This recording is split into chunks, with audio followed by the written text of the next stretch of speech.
Well, hello, good evening, and a very warm welcome to the hot seat. At the moment, the whole country is talking about many things. The corporate world and taxpayers are talking about the Inland Revenue Act. And we thought we'd bring in a tax expert to discuss this matter and a little bit more. And so it's a very good evening to Mr. Daminda Hulangama, who's a tax consultant. Good evening to you. Good evening.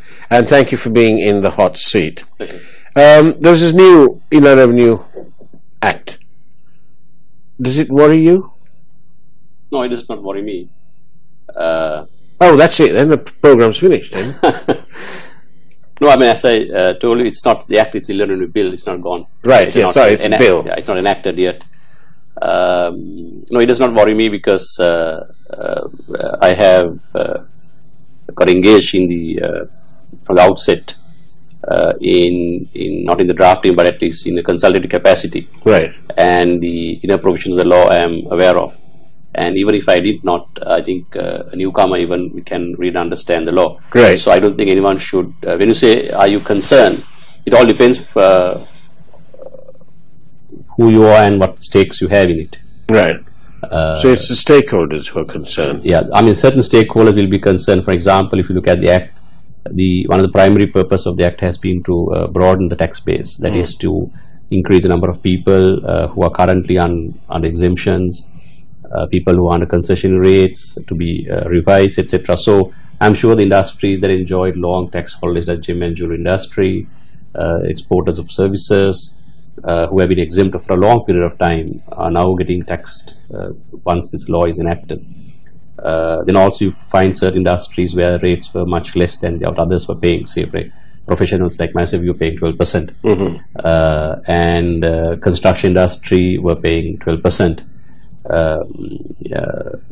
So like that, there are industries that were concessionary rates, and all have been revised into the 28% and the 24% rate. So basically, so they have rationalized the structure. So as a result of this, I'm sure there are people who are adversely affected and those who will support it and those who will not get affected. So they belong to three categories. So of the people who will get affected, what would you say is the primary concern? Is there one primary concern, or are there several concerns? No, I think there are several concerns. You see, if you look at it from the point of view of the policy changes they have done, that is number one. As I told you, they have brought into the tax system certain industries that were exempt for a long period of time. Like the gem and jewelry. Gem and jewelry, people were providing services to persons overseas. BPO operations, most of the people who were exempt have been brought into the system. And then you find some people who were having lower tax rate for a long period of time, the deemed exporters, the construction industry, health sector, private hospitals, I mean, all of them were at lower rates and all gone up 28%. So definitely they will be concerned.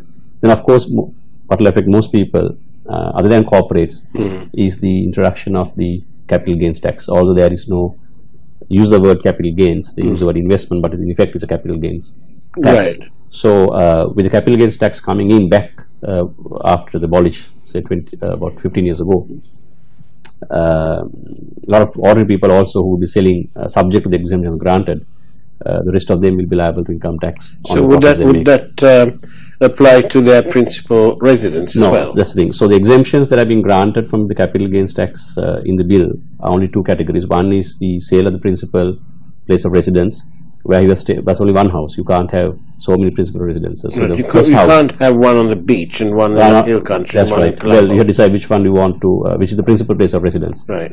And the sale of one residence is exempt. Right. The first house is exempt, put it that way. And the investments of shares in the Colombo Stock Exchange have been specifically exempted. So other than those two categories, rest of it is liable.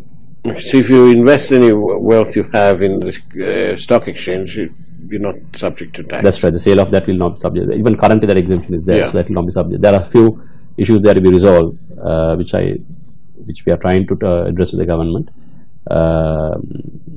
But those two have been principally accepted to be exempt. But barring that, there are other issues that the government will have to address. Is gifts. If I give something to my, I mean, they identify gifts to associated persons as not liable to the capital gains tax. So Right. associated people are your wife, your child, your cousin, your nephew, or anyone like that within the family. If you gift it, it is Then exempt, there's but no tax. Yeah, but only there is an issue there, because they have only exempted so far.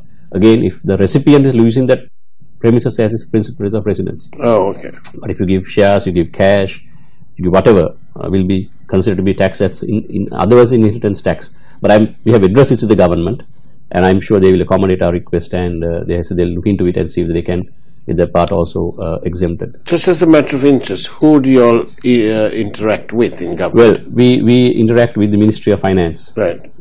with the minister, as well as the officers who are in charge of drafting the legislation. So all this time you would have been speaking with Mr. Honorable Karnataka? Mangala Samara. Yes, we spoke to Mr. Honorable Mangala Samara. Then we also spoke to Honorable Eric Ratna. Right. We have addressed these issues with them, and they have agreed to look into these things. And Are they quite receptive and amenable to yes, listen? Definitely, yes. Yeah. Do you think that they'll actually do something about it after you've spoken? Well, they need to. Because They need to, and they need to make these amendments if the law is to be implemented and practical. So, for example, if I have shares in companies, we don't have inheritance tax in Sri Lanka. So it's basically inheritance tax if you charge the recipient with tax when they receive the gift. Right. Then also the gift does not include if you go to a charitable institution. If you some person might want to give to charity and die. Those are not got exempted. So I think those things have to be incorporated into the law. Right. Thank you for that. In the meantime, we'll just take a quick break. Don't go away. After all, this is The Hot Seat.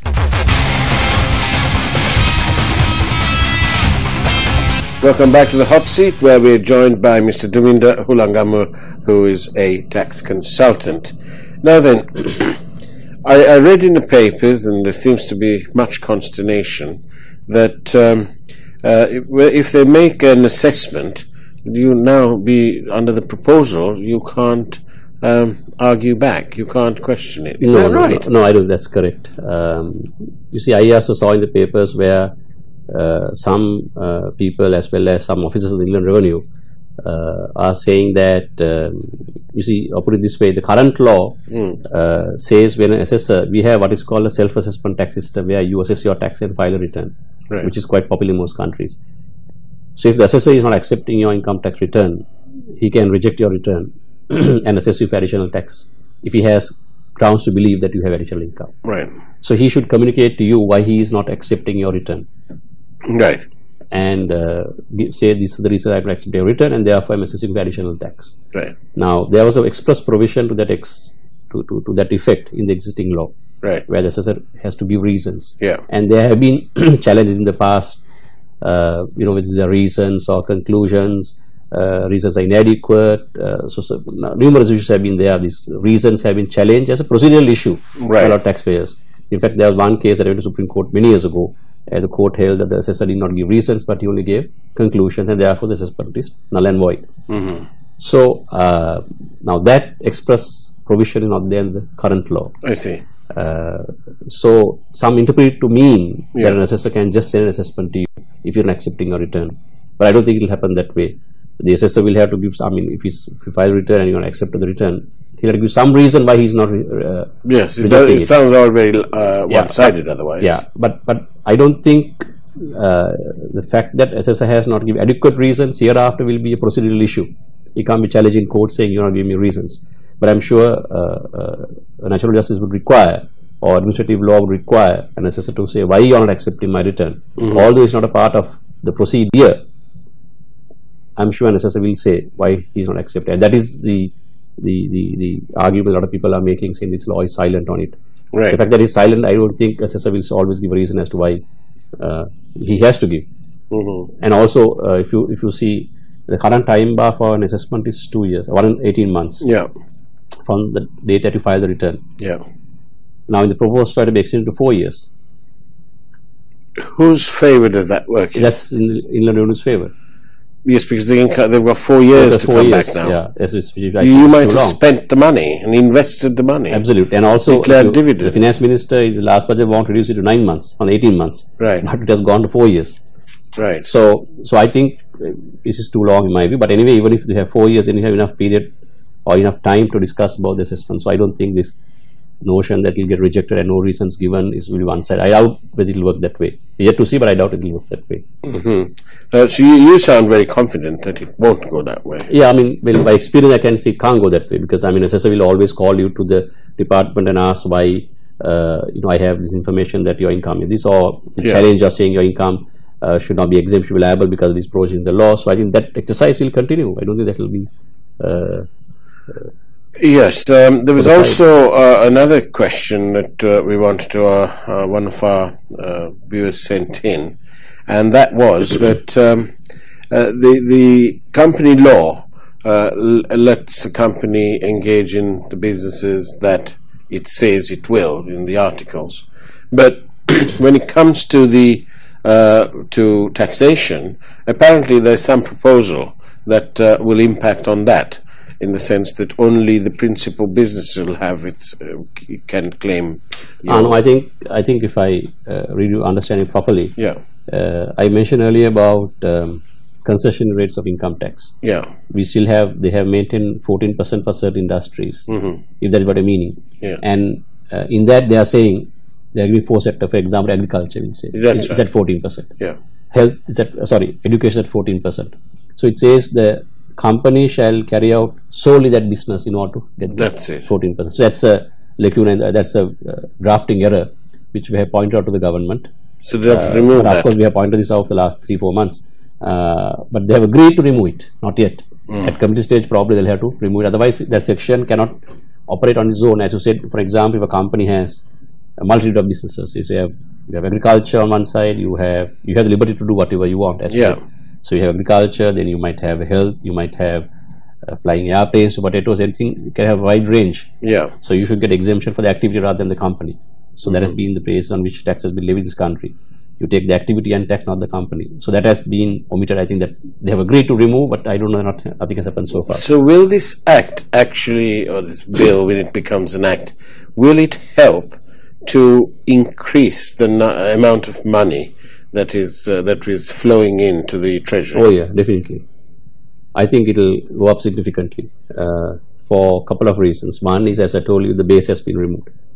If you take the incomes that the rates at which we were, I mean, if you get all these rates which were currently at 12%, if you take the deemed exports, construction of services to exporters, healthcare industry, transshipment and shipping agencies, warehousing, agro-processing, ships, alternative energy, including hydropower, all associations, clubs and associations, and services to exporters in Sri Lanka, all that were liable at the 12% concession rate for the last 10 years, 28% once we come. So it's a double, right? Whatever tax they paid will increase twofold. Then the numerous exemptions I referred to have been removed. So with the exemptions being removed from service categories, exemptions being removed from the Inland Revenue Act, all that will definitely increase the government revenue. And also there is no provision to grant exemptions under this act to anyone else. BOI can't get any more exemptions. Under this new law, BOI can't give any exemptions. It's only the Inland Revenue. Only Inland Revenue that can give, and the law does not permit at the moment. So I think there will be a big increase in government revenue, in my view. Is that good news for the BOI though? Because, investors come there. Yeah, well, it may not be good news to the BOI, but that's government policy. I mean, whether they want to continue. But in a way, my personal view is that this exemption from income tax at some point must stop, because we as a country for the last 30-40 years have been granting exemptions to income tax. So Sri Lanka must be promoted as an investment destination beyond taxation, in my view. Our competitive advantage should not be taxation, because you give an exemption, it just keeps growing, There's no stop to which. At some point they have to take a call. I think previous government also did the same thing. Actually, this exemption was stopped in 2011. Right. Yeah. Talking about financial corruption, how is it, from your point of view, how easy should it be to prove that somebody has got money that is not sort of accounted for? Yeah. So, I mean, if you just ask me, as I have been auditor also, in my last. What's the simplest way? 30 odd years at Ernst & Young. So the simplest way is, I can't see why this is so difficult for the investigating officers to check whether a person has ill-gotten money. You only have to check his lifestyle. I mean, for example, you ask a few questions to ask where do you stay. Is it your own house or rented house? Yeah. If it is your own house, do you inherit it or someone gifted it to you or bought it? If it's a rented house, how much is your rent? Where do your children study? Who pays for their education? Are they here or abroad? How many vehicles do you have? How many other assets do you have? So you just do what is called, we as auditors do what is called just simple income and expenditure statement, and a receipt and payment account. So your income and expense and your assets, everything has to match. They are reconciled in the end. If you earn 100, you should match with whatever you have spent on and what you have acquired. And if a person can't answer as to how he acquired assets or how he lives his normal life, then there's a gap in his income which he can't account for. And then it becomes a problem. Yeah, it's not very difficult. I mean, you can start. I mean, to me, it looks not a difficult exercise to prove that someone has got ill-gotten means by taking that approach. Thank you, Tuminder. And on that note, we'll go for another short break. Don't go away, because we're here to help you connect at the hot seat.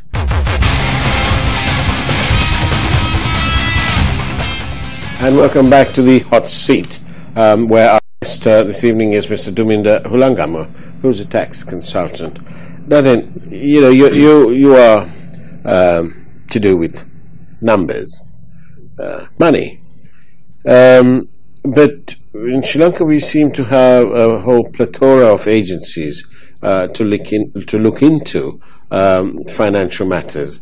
We have the Bribery Commission, we have the FCID, we have the Pressifac, we have the CID, we have the Fraud Bureau, and you know, I'm so sorry if I've left anything out, but we have a lot of agencies. Why? Why should we have that? Is this business, this art, or this science of numbers so difficult that you need a whole variety of agencies to look into? Corruption, after all, is corruption. If it's financial, then no, true. I also really don't know the tasks of any of all these agencies. There are, you mentioned 6. I am also actually as a layman. I'm not talking as a tax expert, and as a layman, I'm a little confused as to the roles of each of them, because it is to do with ill-gotten money and gotten wealth as to how you have received it. Well, at least that is the claim. But you know. Yeah, but to me, you mentioned 6, but nothing has been proved so far, right? Yeah. Well, they've caught a few chaps running around in cars. But nothing significant, right? But not on the significant corruption scale. That's right. I mean, nothing of that nature has been caught. So I also don't know what these 6 institutions are. Really, I never got in to see what each person's role is. But to me, if it is to do with financial corruption, where people have taken money, the tests are not very difficult. The examination is not so difficult, because we do audits day in and day out of most public companies, private companies. So to find out that if your balance sheet not balancing, basically, you can't explain as to how you got your assets. It's not very difficult to find out from where you got it.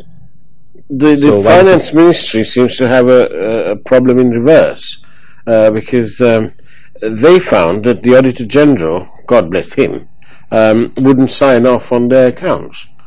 What does that indicate to you, a professional from the financial industry? Yeah, I really don't know why what the issue at the finance ministry or the accounts. Yes, they're saying that the debt was understated. So if, as an auditor's point of view, if you ask me, if an auditor is saying no, I cannot sign a financial statements, because there's an agreement, that means between the auditor and the auditee there's a disagreement. So serious that he's unable to sign it. So what you normally do is, if an auditor can't sign a set of accounts because he's not agreeing with the investor or the owner, you qualify the accounts and say, okay, subject to these issues, audits are okay. So I really don't know what the issue in the Ministry of Finance are, but if the Auditor General is saying I cannot sign, then there must be an issue. There must be a rather serious issue if he says I cannot vouch for these accounts, so I cannot see. He says from an auditor's point of view he can't. Sure. So But back to this tax thing. Is it?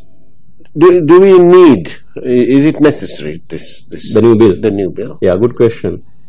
You see, if you take the new bill, there's two sections that have you can divide the argument into. One is to do with policy decisions, policy changes that have been made. That is, to tax someone who's not taxed now, or to increase the tax rates from where it is now. Those are policy decisions, which can be done even to an existing law. So if the government said, okay, we need to tax this area, we need to change the tax rate of these people, we want to increase the base. Yeah. Those are policy decisions which can happen as an amendment to the existing law. Right. Now, the next section is then why the new law. The argument proponents, the argument for, is that the existing act is now 30, 40 or 50 years old. So it's an evolutionary process and does evolve over the years, and therefore every year after the budget the law gets amended. Right. And it's very difficult to follow this law, because if you want to read a section you have to read about 2 or 3 or 4 or 5 acts. Yeah. So you have to go back to all the amendments. Yeah. So in a way we'll kill the history and start afresh. Yeah. At least going from that point you have only one law. It's also subject to significant amendment. So to that extent the law becomes easier to follow, clearer and less complex when you have a new law. Right. So but only thing is how complicated the existing new law is going to be also, because in my view taxation is never going to be simple, it's always complicated, right? Anywhere in the world. So you can never have a law that is simple and that everyone can understand. Even this law has areas that most people can't understand. And once it's implemented, only you find the practical difficulties, the interpretation issues, legal action, the interpretation given by the department, public rulings. So all this will, the same issues that are there in the old act will come in. So, but I don't know. I mean, so that is the arguments for a new bill. But I personally, we all canvassed at that time to keep the existing law as it is, and then bring the provisions and amendments to the existing law. So that is one argument. So those are both sides of the argument. Do you think that with all these new proposals, from your consultancy point of view, is it more streamlined now? The new one is easier? The new bill will be more streamlined. For some time it will be easier, because as I told you, this law will be new, and I can't, unless the government is going to make amendments each year starting from now, at least for 2-3 years the law should not be touched and it should allow to be settled. That's what I told the Minister of Finance also. Now that you have got this through, at least for some time keep it consistent, don't change it for 2-3 years, right? Let it settle, let the people understand. Which minister did you tell? I told Honorable Mangal Samarivira and team. Oh, you have a chance of him listening to you. Yeah. So I said, keep it as it is, don't try to change it. He was very amenable to the suggestion, so I don't know what will happen, but he said yes, he'll look into it. So I think, so if the law is allowed to settle, and then people have taken time to understand. So one more point I will tell you on that score is that we have asked the government, even if you enact this tomorrow, don't implement it tomorrow. You implement it from 1st of April of 2018. That is the start of a fiscal year. So you have a transition period of at least 9 months for people to understand. For Illinois department also, I don't think most people have read this, for them to understand. So you give a chance to everyone to understand the law before it is really implemented. So if you pass it now, implement it from 1st April. Wonderful. During the Hulangambo, thank you very much for being on in the hot seat and for answering those questions. Thank you. But we have one final question. This proposed bill, isn't it a photocopy, carbon copy of the one in Ghana? Yes. Well, I would say that originally when I saw it, it was a photocopy, carbon copy. But a lot of effort that we as individuals, as a chambers, as Institute of Chartered Accountants put in, be able to dilute it by 25% at least. But it also had the same spelling mistakes. Yes, I know. In fact, we confronted the IMF team in front of the minister, when Honorable Ravi Karunaka, the Minister of Finance, and we photocopied. I mean, I can tell it in public. When we went for the meeting, we got a print out from the Ghana Act on the internet, and then gave to them and said, "This is what you are doing." So we have confronted them on that.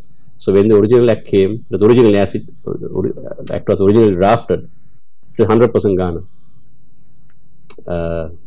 And so we asked a question from them, is the revenue collection high in Ghana than what it was? And they said no. So I hope it doesn't happen here. Tuminda Hulangama, thank you very much for being in the hot seat. And that's about it from the hot seat today. I will see you in a fortnight's time at the same time, same place. Thursday night after the news at 9:30 p.m. Take care. Good night.